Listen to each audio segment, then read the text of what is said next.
الحمدللہ والصلاة والسلام علی رسول اللہ الکریم اما بعد فاعوذ باللہ من الشیطان الرجیم بسم اللہ الرحمن الرحیم۔ محترم ناظرین کرام، محترم بھائیوں اور بہنوں، السلام علیکم ورحمۃ اللہ وبرکاتہ۔ اللہ پاک سے دعا ہے اللہ پاک آپ تمام بھائیوں کی اور تمام بہنوں کی پریشانیاں دور فرمائے اور اللہ پاک آپ کو کامل صحت و تندرستی عطا فرمائے۔ ناظرین، آج ہم ایک نئے ٹاپک کے ساتھ، ایک نئے نسخے کے ساتھ، ایک نئی ویڈیو کے ساتھ حاضر خدمت ہیں۔ آج کا جو ٹاپک ہے وہ ہے قے اور الٹی کا آنا۔ بہت سارے ایسے مریض ہوتے ہیں جن کو مسلسل قے آ رہی ہوتی ہے، الٹی آ رہی ہوتی ہے، اور وہ مختلف قسم کی میڈیسن استعمال کرنے کے باوجود بھی ان کو آرام نہیں آ رہا ہوتا۔ تو آج میں آپ کو ایک گھریلو نسخہ دیتا ہوں۔ آپ کے گھر کے اندر، آپ کے کچن کے اندر پڑی ہوئی جو چیزیں ہیں ان میں سے ایک نسخہ آپ کو دے رہا ہوں۔ وہ انشاءاللہ آپ کسی بھی ایمرجنسی کی صورت میں آپ مریض کو نسخہ دے دیں تو اللہ کے فضل و کرم سے ان کی قے بھی بند ہو جائے گی، ان کی الٹی بھی بند ہو جائے گی۔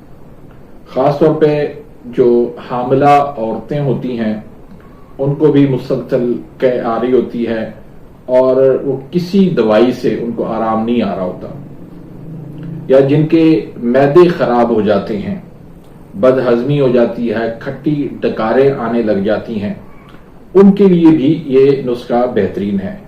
آپ نے 5 چیزیں لینی ہیں گھر کی، اس میں سونف لے لیں، ادرک لے لیں، لہسن لے لیں، پیاز لے لیں اور پودینہ لے لیں۔ یہ 5 چیزیں آپ لے لیں، برابر وزن لے لیں، اور ان کو آپ گرائنڈ کر کے یا ایسے کوٹ کر ان کا پانی نکال لیں۔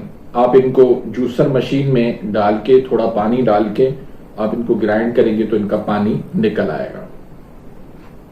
اب 1 چمچ جو ہے وہ صرف آپ نے مریض کو پلانا ہے اس کا پانی، تو انشاءاللہ فوراً اس کی الٹی اور قے جو ہے وہ بند ہو جائے گی۔ اگر آرام نہیں آ رہا تو اس کو آپ دن میں 3 سے 4 مرتبہ آپ 1 چمچ جو ہے وہ دے سکتے ہیں۔ اور اگر اس کی آپ چٹنی بنا کے وہ کھلانا چاہیں تو بھی آپ کھلا سکتے ہیں۔ حسب ذائقہ اس میں آپ کالی مرچ بھی ڈال سکتے ہیں چٹنی کے اندر۔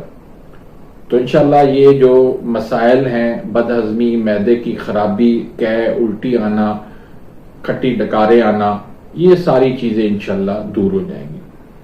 تو امید کرتا ہوں کہ آج کی اس ویڈیو سے آپ مستفید ہوں گے۔ اگر آپ میرے اس چینل پہ نئے آئے ہیں یا ابھی تک آپ نے میرے اس چینل کو سبسکرائب نہیں کیا تو سبسکرائب کر دیجئے، بیل آئیکن گھنٹی کے نشان کو پریس کر دیجئے، ویڈیو کو زیادہ سے زیادہ شیئر کریں، اپنی دعاؤں میں یاد رکھے گا۔ ملتے ہیں انشاءاللہ نیکسٹ ویڈیو میں، تب تک کے لیے اجازت، اللہ حافظ۔